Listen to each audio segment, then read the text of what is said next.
Bonner ಗಲಾಟೆ ಬೆನ್ನಲ್ಲೇ Ballari ಪಾದಯಾತ್ರೆಗೆ BJP ಪಡೆ ಸಿದ್ಧತೆ ನಡೆಸ್ತಾ ಇದೆ ಎನ್ನಲಾಗಿದೆ. ಅಂದು ಸಿದ್ದರಾಮಯ್ಯ ಗಣಿದಣಿ ರೆಡ್ಡಿಗಳ ವಿರುದ್ಧ ಬಳ್ಳಾರಿ ಪಾದಯಾತ್ರೆ ನಡೆಸಿದ್ರು. ಇದೀಗ ಅದೇ ರೀತಿಯಲ್ಲಿ ಪಾದಯಾತ್ರೆ ನಡೆಸಲು ಬಿಜೆಪಿ ಸಿದ್ಧತೆ ನಡೆಸುತ್ತಿದೆ ಎನ್ನಲಾಗ್ತಾ ಇದೆ. ಉತ್ತರ ಕನ್ನಡ ಜಿಲ್ಲೆಯ ಕದ್ರಾ ಗ್ರಾಮದಲ್ಲಿ ಜೆಡಿಎಸ್ ನಾಯಕಿಯ ಪುತ್ರನ ಕಿರುಕುಳಕ್ಕೆ ಯುವತಿ ಆತ್ಮಹತ್ಯೆ ಮಾಡಿಕೊಂಡಿದ್ದಾಳೆ. 20 ವರ್ಷದ ರಿಶೇಲ್ ಡಿಸೋಜಾ ನೇಣು ಬಿಗಿದುಕೊಂಡು ಆತ್ಮಹತ್ಯೆಗೆ ಶರಣಾಗಿದ್ದಾರೆ. ಜೆಡಿಎಸ್ ಮುಖಂಡೆ ಚೈತ್ರಾ ಪುತ್ರ ಚಿರಾಗ್ ತನ್ನನ್ನ ಪ್ರೀತಿಸುವಂತೆ ರಿಶಾಲ್ಗೆ ಪ್ರೇರಿಸ್ತಾ ಇದ್ದಂತೆ.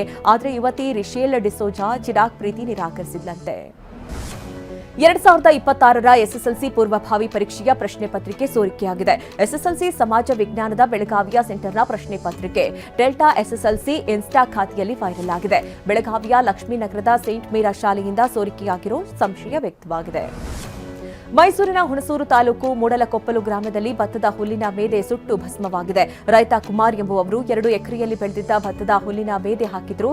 ಆದರೆ ಆಕಸ್ಮಿಕವಾಗಿ ಬೆಂಕಿ ತಗುಲಿ ಭತ್ತದ ಹುಲ್ಲು ಸುಟ್ಟು ಹೋಗಿದೆ. ಭಾರೀ ಚಳಿ ಶೀತಗಾಳಿಗೆ ಬೆಂಗಳೂರು ನಡುಗ್ತಾ ಇದೆ. ಗಾರ್ಡನ್ ಸಿಟಿ ಬೆಂಗಳೂರಲ್ಲಿ ತಾಪಮಾನ ಕನಿಷ್ಠ ಮಟ್ಟಕ್ಕೆ ತಲುಪಿದೆ.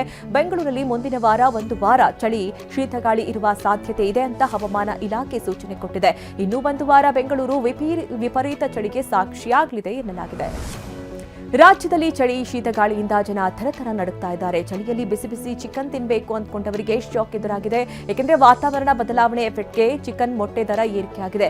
1 ಕೆಜಿ ಚಿಕನ್ ರೇಟ್ 280 ರೂಪಾಯಿಯಿಂದ 300 ರೂಪಾಯಿಗೆ, ಹಾಗೆ ಒಂದು ಮೊಟ್ಟೆ ಬೆಲೆ 7 ರೂಪಾಯಿಯಿಂದ 8 ರೂಪಾಯಿಗೆ ಹೆಚ್ಚಳವಾಗಿದೆ.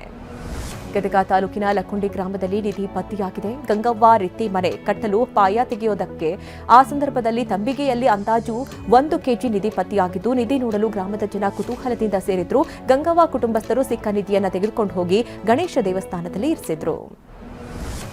ಗದಗದ ಲಕ್ಕುಂಡಿ ಗ್ರಾಮದಲ್ಲಿ ನಿಧಿ ಪತ್ತೆಯಾಗಿರೋ ವಿಷಯ ತಿಳಿತಾ ಇದ್ದಂತೆ ಸಿಎಂ ಸಿದ್ದರಾಮಯ್ಯ ಕರೆ ಮಾಡಿ ಲಕ್ಕುಂಡಿ ಅಭಿವೃದ್ಧಿ ಪ್ರಾಧಿಕಾರದಿಂದ ಮಾಹಿತಿ ಪಡೆದ್ರು.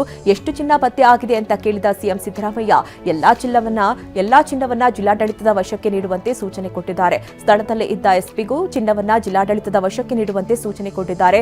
ಸಿಎಂ ಅಧಿಕಾರಿಗಳ ಜೊತೆ ಮಾತನಾಡಿದ ಆಡಿಯೋ ಟಿವಿ9ಗೆ ಲಭ್ಯವಾಗಿದೆ. ಗದಗ ಹೆಚ್ಚುವರಿ ಜಿಲ್ಲಾಧಿಕಾರಿ ದುರ್ಗೇಶ್ ಹಾಗೂ ಎಸ್ಪಿ ರೋಹನ್ ಜಗದೀಶ್ ಸಮ್ಮುಖದಲ್ಲೇ ನಿಧಿಯನ್ನ ಪಂಚನಾಮೆ ಮಾಡಲಾಯಿತು. ಬಳಿಕ ನಿಧಿ ಸಿಕ್ಕ ಗಂಗವ್ವ ರೀತಿ ಪುತ್ರ ಪ್ರಜ್ವಲ್ ಗದಗ ಜಿಲ್ಲಾಡಳಿತಕ್ಕೆ ನಿಧಿ ಹಸ್ತಾಂತರ ಮಾಡಿದ್ರು. ಬಿಗಿ ಭದ್ರತೆ ನಡುವೆ ಜಿಲ್ಲಾ ಖಜಾನೆಗೆ ನಿಧಿ ಹಸ್ತಾಂತರ ಮಾಡಲಾಯಿತು. ಅಯೋಧ್ಯೆಯ ರಾಮ ಮಂದಿರ ಆವರಣದಲ್ಲಿ ಕಾಶ್ಮೀರದ ವ್ಯಕ್ತಿಯೊಬ್ಬ ನಮಾಜ್ಗೆ ಯತ್ನಿಸಿದ ಘಟನೆ ನಡೆದಿದೆ. ಕೂಡಲೇ ಎಚ್ಚೆತ್ತ ಭದ್ರತಾ ಸಿಬ್ಬಂದಿ ಈತನನ್ನ ವಶಕ್ಕೆ ಪಡೆದು ಕರೆದೊಯ್ದಿದ್ದಾರೆ. ಜಮ್ಮು ಕಾಶ್ಮೀರದ ಶೋಪಿಯಾನ್ ಜಿಲ್ಲೆಯ 55 ವರ್ಷದ ಅಹಮದ್ ಶೇಖ್ ಬಂಧಿತ ಆರೋಪಿ. ವಿರಾಟ್ ಕೊಹ್ಲಿ ವಡೋದರಾ ಕ್ರೀಡಾಂಗಣದಲ್ಲಿ ಪುಟಾಣಿ ಅಭಿಮಾನಿಗಳೊಂದಿಗೆ ಕಾಣಿಸಿಕೊಂಡಿದ್ದಾರೆ. ಚಿಕ್ಕ ಚಿಕ್ಕ ಮಕ್ಕಳಿಗೆ ಆಟೋಗ್ರಾಫ್ ನೀಡಿದ್ದಾರೆ. ಓರ್ವ ಬಾಲಕನಂತೂ ವಿರಾಟ್ ಕೊಹ್ಲಿ ಅವರನ್ನೇ ಹೋಲುವಂತೆ ಇದ್ದಾರೆ. ಈ ವಿಡಿಯೋ ಸದ್ಯ ವೈರಲ್ ಆಗ್ತಾ ಇದೆ. ಏಕದಿನ ಪಂದ್ಯಕ್ಕೂ ಮುನ್ನ ಟೀಂ ಇಂಡಿಯಾ ಬ್ಯಾಟಿಂಗ್ ದಂತಕಥೆಗಳಾದ ವಿರಾಟ್ ಕೊಹ್ಲಿ ಮತ್ತು ರೋಹಿತ್ ಶರ್ಮಾ ಪೂರ್ಣ ಪ್ರಮಾಣದ ಅಭ್ಯಾಸದಲ್ಲಿ ತೊಡಗಿದ್ದಾರೆ. ಈ ಬಗ್ಗೆ ಭಾರತ ಕ್ರಿಕೆಟ್ ನಿಯಂತ್ರಣ ಮಂಡಳಿ ಎಕ್ಸ್ ಖಾತೆಯಲ್ಲಿ ವಿಡಿಯೋ ಹಂಚಿಕೊಂಡಿದೆ. ಕ್ಯಾಚ್ ಹಿಡಿಯೋದು, ಬೋಡೋದು, ಫೀಲ್ಡಿಂಗ್ ಡ್ರಿಲ್ ಸೇರಿದಂತೆ ರೋಕೋ ಜೋಡಿ ಕಠಿಣ ಅಭ್ಯಾಸ ನಡೆಸ್ತಾ ಇದೆ. 2026ರ ಟಿ20 ವಿಶ್ವಕಪ್ಗೆ ಭಾರತ ತಂಡದಲ್ಲಿ ಸ್ಥಾನ ಪಡೆದ ಬಗ್ಗೆ ಶುಭ್ಮನ್ ಗಿಲ್ ಮೌನ ಮುರಿದಿದ್ದಾರೆ. ನಿನ್ನೆ ಸುದ್ದಿಗೋಷ್ಠಿಗೆ ಉದ್ದೇಶಿಸಿ ಮಾತನಾಡಿದ ಗಿಲ್, ನಾನು ಆಯ್ಕೆದಾರರ ನಿರ್ಧಾರವನ್ನು ಗೌರವಿಸುತ್ತೇನೆ. ಟಿ20 ವಿಶ್ವಕಪ್ಗಾಗಿ ತಂಡಕ್ಕೆ ಶುಭ ಹಾರೈಸುತ್ತೇನೆ. ನನ್ನ ಹಣೆ ಬರಹದಲ್ಲಿ ಬರೆದಿರೋದನ್ನ ಯಾರಿಂದಲೂ ಬದಲಿಸಲು ಸಾಧ್ಯವಿಲ್ಲ ಅಂದಿದ್ದಾರೆ. ಅಂಡರ್-19 ವಿಶ್ವಕಪ್ ಸಿದ್ಧತೆಯಲ್ಲಿ ಭಾರತ ಯುವ ತಂಡದ ಆಟಗಾರ ವೈಭವ್ ಸೂರ್ಯವಂಶಿ ಸ್ಕಾಟ್ಲೆಂಡ್ ವಿರುದ್ಧದ ಅಭ್ಯಾಸ ಪಂದ್ಯದಲ್ಲಿ ಅಬ್ಬರಿಸಿದ್ದಾರೆ. ಕೇವಲ 50 ಎಸೆತಗಳಲ್ಲಿ 96 ರನ್ ಬಾರಿಸಿ ಶತಕದಿಂದ ವಂಚಿತರಾದರು.